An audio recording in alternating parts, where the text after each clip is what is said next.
If you have been assigned a task to create an AI application, then you would always have two options. One is you can directly interact LLM models and create your application, and another is you can just go ahead and create an agent for your use case. So in this case, we are going to figure it out. What's the difference between building an application using just LLM call versus building an agent?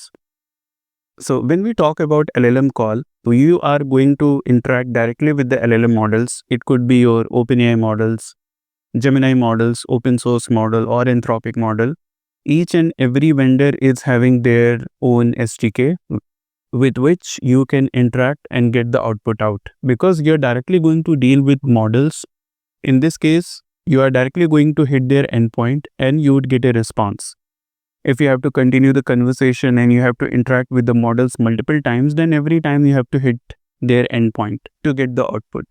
So in this case, the interaction is going to be single turn because you are just hitting the endpoint and getting the response, and the latency would be very low. Again, because you don't have any layer as such on top of it, you are just interacting with the model and getting the output. So if you are building a very basic application where you have to control a flow end to end and you need a low latency output, then definitely you can just build any kind of AI application using just LLM call. Now the disadvantage would come when you have to plug in tools to call external APIs or your custom method or any kind of external setup that you have to do. Because in this case, developer has to come in between and define the workflow. So let's take an example where you want to add a custom method in your application, which your LLM model can refer and get the generated output. In that case, it is not going to call that particular custom method automatically. You have to come in between, define the schema of the function, then you have to write a code accordingly just to see whether the tool call is happening or not, what kind of arguments have been passed. And then again, actually, you have to get the output from there and, call the LLM model. So there are additional steps that you have to do just to get that custom method integrated. Again, in this case also, you are going to have more control over the flow because you are getting involved at each and every step. So for example, I'm going to go to Gemini AI API and OpenAI API documentation.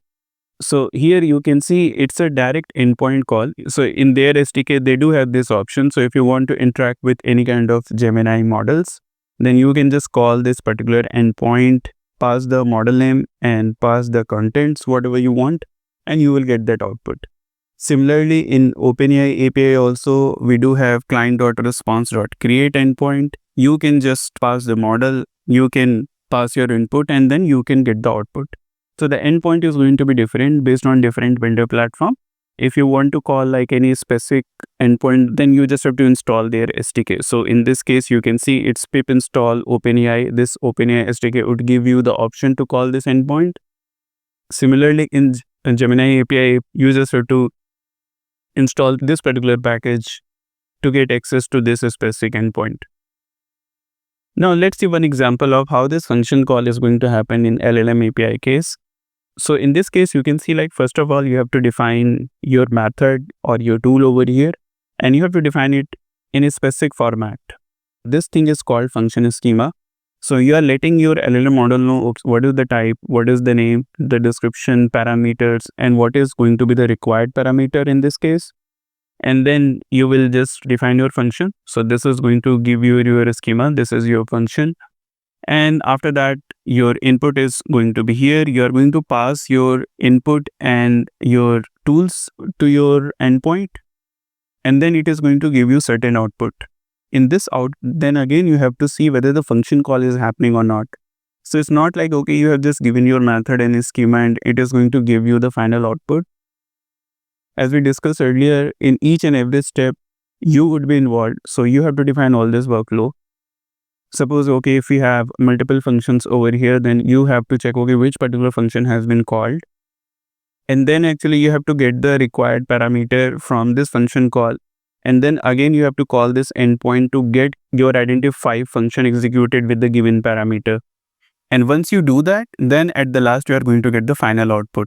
Now, once we come to agent, we don't have to do all this setup manually because agent is going to run in the loop and it will autonomously decide, okay, what exactly it has to do. Definitely in this case, what would happen if you have given a specific role where actually it has to perform multiple steps to execute that goal, because you are not going to get involved in between. Agent has to take all this call on its own. It is going to have that reasoning power enabled using LLM model. That is going to be critical part of agent. And also you will provide all the required context using tools, memory and prompts to agent. And then rest of the things you would leave up to agent only. So you are not going to get involved in between. You would just ask, okay, this is my goal, this is my input, and then ultimately you would get an output from agent. Now, because agent has to decide everything and it has to take a call whether, certain things it has to enable to achieve a specific goal or not. So what would happen in this case?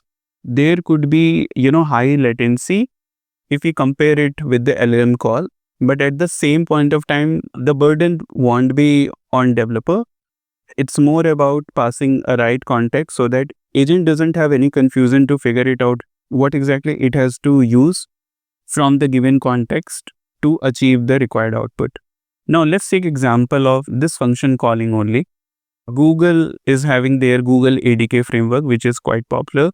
So in this case, let's see, okay, how we are passing this tool or function to agent and how many steps actually we have to perform in this case. So in this case, you can see, okay, you just have to define your method, like how you write a normal Python code. Here actually you are not defining any kind of a schema as such.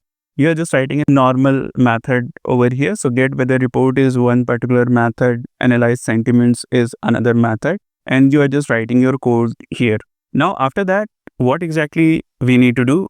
If you're passing it to agent, we are just passing some specific instruction, like in which particular case it has to call which particular tool. If the user is asking about weather in a specific city, we are saying, okay, use the get weather report tool to retrieve the weather detail. So it's all about passing the right context. So we are specifically letting it know, okay, you have to call actually this particular tool to get the required output. And after that, actually, we are just passing this method as a tool to agent. So here actually we are passing it as a list because there are multiple tools are declared. So we are just passing it directly over here. And then agent will automatically decide based on the given instruction, okay, what exactly it has to do. So in this case, you can see our code complexity is very less because we are not getting involved in each and every step. Agent is going to take a call on its own. Our only job is to define a right method and define a right context, and then rest everything would be on agent. So writing agent is going to be very helpful in a medium to high complex scenario where okay, you have to perform multiple steps and a lot of decision making has to take, where actually you cannot be involved in each and every step. Okay, there are multiple steps to be performed. So you can just rely on agent to take a call for that. And also because you're going to do the decision making using agent, so you also have to be ready.